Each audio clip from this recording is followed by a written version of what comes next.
Using Cricket 24 arcade batting controls is a great way to get into the game if you're a new player. Welcome to gaming and welcome to another Cricket 24 video. In this video I'm going to cover the Cricket 24 arcade batting controls and how to use them to score runs. Please remember that I use the batting mid camera, so all instructions are for when the camera is behind the batsman. Any broadcast style may slightly alter how you use these controls. First thing to discuss is how to move your batsman with arcade controls. To do this, use your right stick.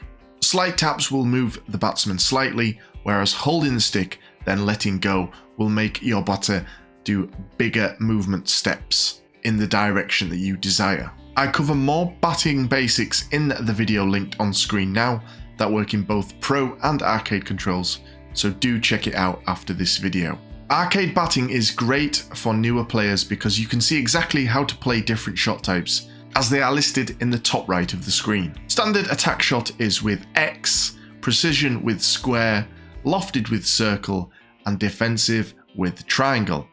If you're using Xbox, then these will be listed in that style, but I play PS5. Standard attack and precision are basically the same, but precision won't have as much power, and I mainly use that to score quick singles or doubles when the boundaries are totally protected. It's a handy shot type to use to try and get your opposing captain to change his field setup. When playing a shot in arcade controls, you also have the advantage of having the radar cone to look at. This gives you the opportunity to aim your shot with confidence, something that you don't have in pro controls. Footwork is the same in both control types, so to play on the front foot, you will tap your left stick forward as you play the shot. For back foot shots, push the stick backwards. Although, to be honest, I'm a little bit confused about this because your left stick aims your shot, as we said with the radar cone, so I'm a little bit confused as to how that works, but you'll get a feel for it. Leaving a shot is done by pressing both sticks in. Special shots can be attempted using R1 button held in,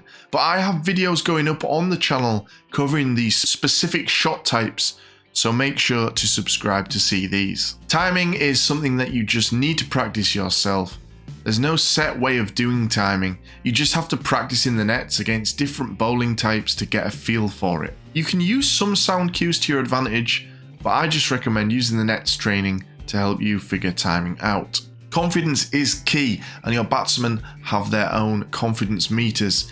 Green means they're full of confidence, orange means they're kind of neutral, and red means they're lacking confidence. Most top order batsmen will be orange to start with, and they may take an over or so to get into green, so long as you make good contact with the ball. You don't even necessarily need to score runs to get your confidence up, just get the bat on ball, but if you can score runs, then it'll reach a green level even faster. Mid to lower order batters will start orange or red and take longer to get going. If you miss a shot or mistime them, or even take a blow to the body, your batter will take a knock in their confidence. Having green confidence means you can attempt more adventurous shots, claim more boundaries. You may even manage these with lower confidence but higher order batsmen.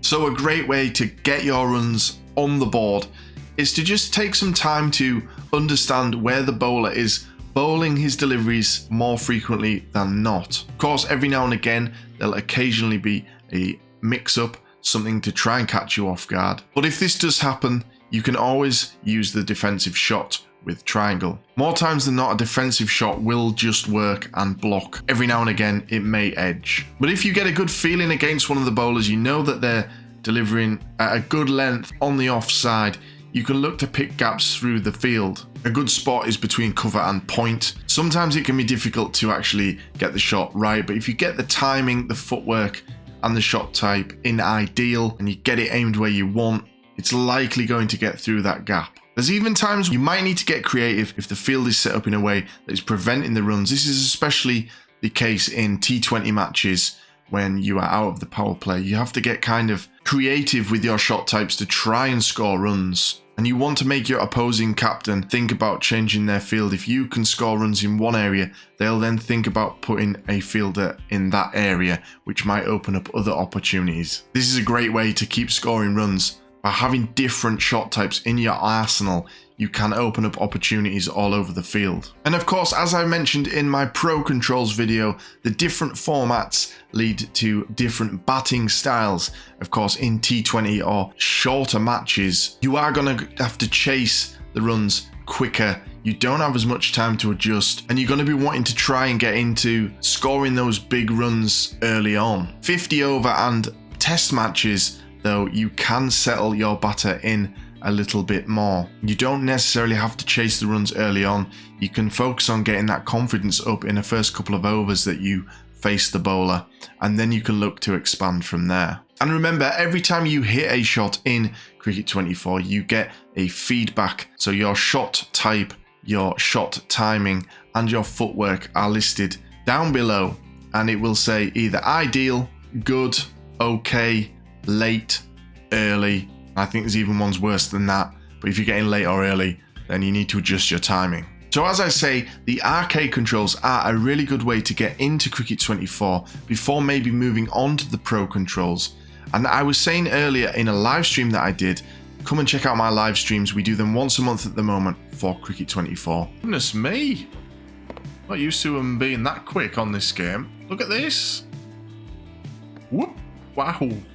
On that live stream, I was saying that the arcade batting can be quite useful if your controller has any stick drift on it, because you're not relying on both analog sticks, you're only relying on one most of the time. So if you have that obstacle, then the arcade controls are great. But that's pretty much my summary of the arcade batting controls in Cricket 24. I don't actually use them that much, so I've had to adapt and play for a day using the arcade controls, and I was finding I was hitting some really good shots. I think this is a really fun way for beginners to jump into the game.